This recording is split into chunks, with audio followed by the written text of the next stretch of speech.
Bien, alors, quel bracha doit-on faire au moment où on enlève les tefilines?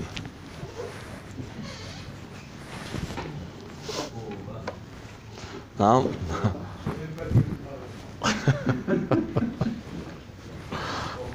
Il est honnête. Bon, votre silence est éloquent. Alors, il y a marqué dans la halakha qu'on ne fait pas de bracha au moment où on enlève les tefilines. Hein? Alors, mais ce que je viens de vous dire, ça devrait plus vous étonner que ce que j'ai demandé tout à l'heure. Qu'est-ce qu'elle a besoin de me dire? Quand tu enlèves les tefilines, tu ne fais pas de bracha. Depuis quand on termine une mitzvah, on doit faire une bracha? Et si on devait faire une bracha, laquelle on devrait faire?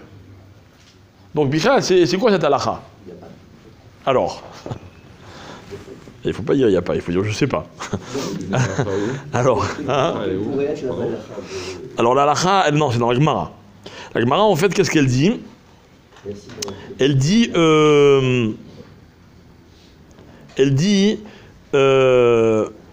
Debne Ma'arava, Mevarchin Batar de Mesalkot Filayhu, Lishmo Chukav.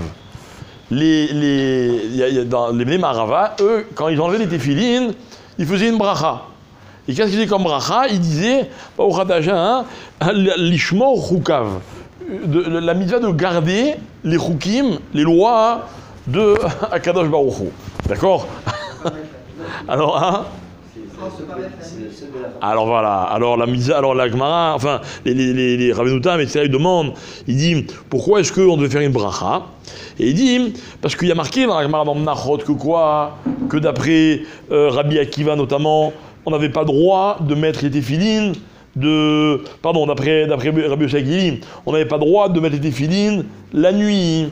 Et que celui qui met les téfilines la nuit, il est ouvert sur un AC. D'accord?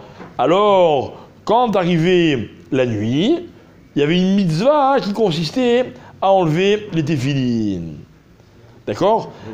Donc on faisait une bracha sur cette mitzvah-là, de savoir que maintenant c'est le temps d'arrêter une mitzvah. C'est-à-dire qu'en fait, une mitzvah, normalement, on n'a pas envie qu'elle s'arrête. Si la Torah, elle vient, et met attention, tu dois arrêter la mitzvah, sur ça aussi, il y a lieu de faire une bracha. Maintenant, comme nous, de nos jours, malheureusement, on passe plus toute la journée avec les téfilines, ok? Et quand on les enlève, en fait, on les enlève, mais on pourrait continuer à les garder. Donc maintenant, au moment où on les enlève, il n'y a pas une mitzvah de les enlever. Donc, évidemment que comme c'est pas un acte, c'est une mitzvah, il n'y a aucune raison de faire une bracha. D'accord? Mais il y a marqué dans le Shulchan Aruch, dans beaucoup de poskim, que c'est bien d'embrasser les téfilines au moment où on les met et au moment où on les enlève. D'accord? Ici, il ne ramène pas. Je me rappelle que j'avais vu, je ne sais plus où c'était, peut-être le Mishnah Bora, je ne sais pas, qui disait, est-ce qu'on a droit, quand on a mis les téfilines chez l'Yad, et qu'on prend les téfilines chez le Roche dans la main pour les mettre, est-ce qu'on a le droit de les embrasser ou est-ce que c'est un F-sec? C'est une question intéressante. Hein? Qu'est-ce qu'on avait dit? Oui, quoi? Ça ne doit pas être avec moi. C'est avec toi? Non. Comment? Alors, il y en a qui disent que c'est F-sec, il y en a qui disent que c'est pas F-sec. Maintenant, quand on met les téfilines, et même quand on les enlève, il faut faire attention à une chose. Ok? En fait, une double chose, on va dire. Premièrement, c'est que quand on enroule les téfilines, c'est-à-dire quand on les plie, d'accord? C'est la main qui tient la lanière qui doit tourner. Et pas le contraire. Imaginez quelqu'un, il tient la lanière et il tourne les téfilines, d'accord? Bon, je sais pas, j'ai jamais essayé. En tout cas, il ne faut pas le faire. D'accord? Maintenant, ce qu'il ne faut pas faire aussi, c'est très important, et ça, malheureusement, je vois souvent des gens le faire, par erreur, il ne faut jamais laisser pendre les téfilines. D'accord? Il y a marqué, il n'y aura même pas ici non plus, que celui qui fait pendre les téfilines, sa vie, elle est suspendue. D'accord? On ne doit pas laisser pendre les téfilines. Donc on doit faire très attention. Maintenant, le problème, c'est quoi? C'est que les téfilines, elles ont une kedusha. Le nœud des téfilines, en tout cas dans la tête, il a aussi une kedusha. Donc normalement, quand on attrape les téfilines, on doit attraper et la main, et le baït, et le nœud des téfilines. Et on doit les poser comme ça, un sur notre tête. Il faut faire attention à cette chose-là, c'est une chose qui est très importante. Ok? Autre halakha, quand on roule les téfilines, d'accord, il faut faire attention de ne pas passer la lanière au-dessus du baït. D'accord? Imaginez que ça c'est le baït, d'accord? Ça c'est les téfilines. Quand je roule mes téfilines, il faut les mettre sur le côté et jamais sur le baït lui-même.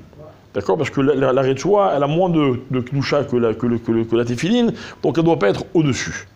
D'accord? Donc on le met que sur les côtés. Ok? Maintenant, autre chose aussi qui est très importante, c'est que quand on pose ces téfilines, et qui ne sont pas pliés. Quand ils sont pliés et dans leur étui, on est moins makpid. Mais quand ils sont pas pliés et ils sont dans leur étui, pas dans leur étui, d'accord? Bon, par exemple, quelqu'un il va aux toilettes, il enlève ses téfilines, il dit je vais les remettre, donc il les plie pas. Ou bien alors si les gens, par exemple, qui quand à Rosh Chodesh, ils enlèvent les téfilines, ils les plient pas au moment où ils les enlèvent, il faut faire attention que les téfilines soient posées du bon côté. C'est quoi du bon côté? Évidemment, c'est pas à l'envers. Et aussi que ce qu'on appelle la ma'abarta, c'est-à-dire l'endroit, l'arrière des téfilines par lequel passe la lanière, lui, il ne faut pas qu'il soit sur les parachiotes. D'accord? Donc il faut que ce soit ni dans ce sens, quand on remet pas dans ce sens, il faut que ce soit posé à plat, ou alors dans ce sens c'est possible. Si le baït où il y a les parachiotes, il est au-dessus de la ma'abarta, de cette partie-là, ça ne pose pas de problème. D'accord? Faire attention à cette chose-là.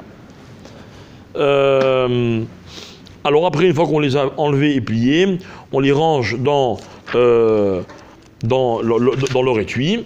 Et la dernière halakha concernant ce domaine-là, c'est, on l'avait déjà expliqué, qu'il faut faire attention quand on range nos téfilines, de bien ranger le yad de façon plus accessible que le roche, donc soit l'un sur l'autre, soit en tout cas de façon claire, pour que quand on ouvre le lendemain matin pour mettre nos téfilines, on ne prenne pas le roche par erreur avant de prendre le yad. C'est pour ça notamment que beaucoup de gens ne plient pas de la même manière le yad et le roche, et que le yad, ils font un plus grand... ils plient tout du même côté pour que ce soit bolette, pour que ce soit facilement repérable, et que quand on prend, on ne se trompe pas, et comme ça on ne fait pas mavirin à la mitzvot. On a expliqué que même si on se trompe, on met quand même le yad, mais qu'évidemment, il faut éviter de se retrouver dans ce genre de situation. Il n'y a pas de halakha sur comment plier si on fait un côté, de côté. Non. Non, il y a seul halakha qu'il peut y avoir, c'est que certains disent qu'il faut être makpid, quand on plie les téfilines de la tête, de ne pas mettre le nœud en dessous des téfilines, et de les mettre sur la ma'abarta. Alors pas au niveau de la paracha, mais en fait c'est juste en dessous de la paracha. D'autres disent que c'est pas grave, mais si on peut faire attention, évidemment c'est important. Autre chose aussi qui est intéressant, je ne me rappelle plus où j'ai lu, il ne ramène pas ici, quand on plie les téfilines, il faut également faire attention que les lanières ne soient pas à l'envers, du côté blanc.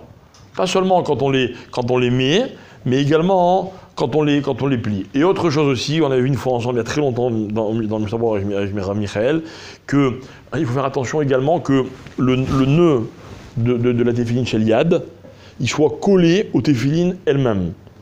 Pas seulement quand on les porte, mais même quand elles sont pliées dans leur étui. Comme ça, il ramène le Mishabor, je crois, depuis Kabbalah, si je ne me trompe pas. Hein? On a parlé de ça.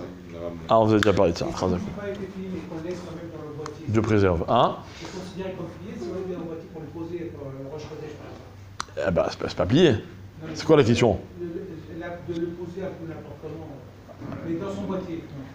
Non, dans son boîtier, ça ne savait pas que c'est plié. D'accord? C'est que quand c'est bien roulé et dans le tic qu'on est moins makbid sur la position des téfilines. D'accord? Mincha, 16h35, nous comptons sur...